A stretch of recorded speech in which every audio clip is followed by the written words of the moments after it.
I understand. 2 words, and something in your chest closes. Not because they're wrong, not because they don't care. You can see them trying. But the thing you said and the thing they heard, they're not the same thing, and you both know it, and neither of you knows what to do with that. You've been on the other side too.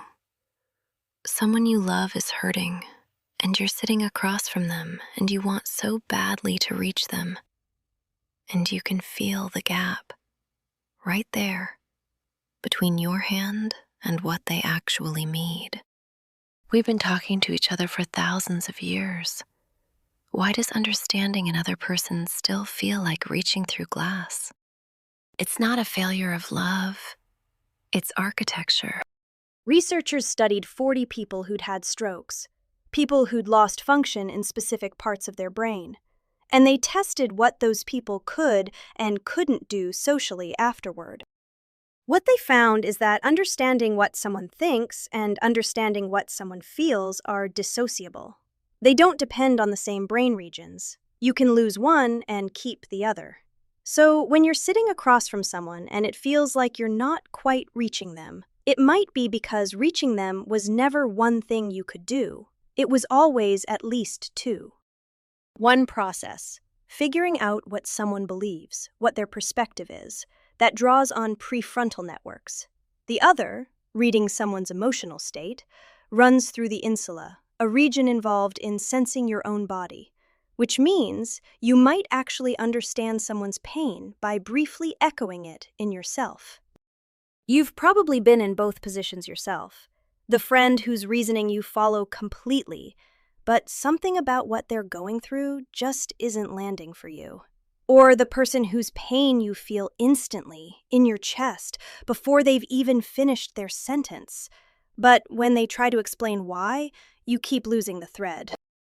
That's not just how it feels. That's how the brain actually works. But here's what that actually means. When you try to see from someone else's point of view, your brain doesn't just passively receive their perspective. It has to redirect itself, move away from your own default viewpoint, and build a model of what someone else might be thinking or feeling. That's not automatic. That takes effort. It's not that you're not trying hard enough. It was never easy. So you'd think the problem is your brain. Fix the wiring and you'd understand each other. But even if you could, even if both systems were firing perfectly and you were giving it everything you had, you'd still hit something harder. Because now you have to speak. You have a feeling, a very specific, private, particular feeling, and you try to put it into words. But the word sadness is a container shared by 8 billion people. Your sadness, the exact texture of it, the way it sits in your throat, the moment you put it into that word, it's already changed. You sent A, they received A prime, and you both think you're talking about the same thing. And this doesn't just fail between strangers. It fails between people who love each other most. In Kundera's novel, Thomas and Teresa are deeply in love. But when he says fidelity, he means one thing. When she hears fidelity, it means something completely different. Same word, 2 private dictionaries. He called it the misunderstanding dictionary. And the tragedy isn't that they loved too little. It's that their languages of love didn't translate. They were both fluent, just not in each other. So understanding someone is harder than it should be. And not for the reasons you'd think. But here's what I keep coming back to. The person you know best in the world, the one you've watched sleeping, the one whose voice you could pick out of 1,000. There are rooms inside them you will never enter. Not because they're hiding, not because you're not trying, because they are someone else. And that is a kind of loneliness that doesn't have a cure.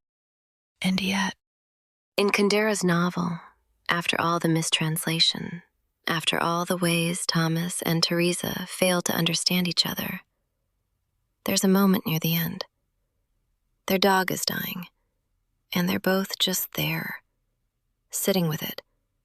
No words getting in the way. No dictionaries to mismatch. Just two people in the same room, holding the same grief.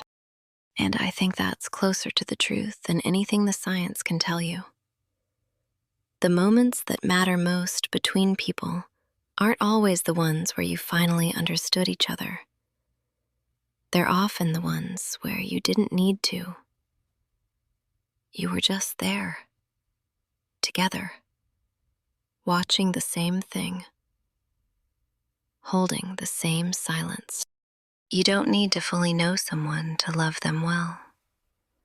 Sometimes you do understand each other, and that's one of the most moving things a person can experience, to feel genuinely seen. But sometimes you don't, and someone just stays, sits beside you, holds the same silence.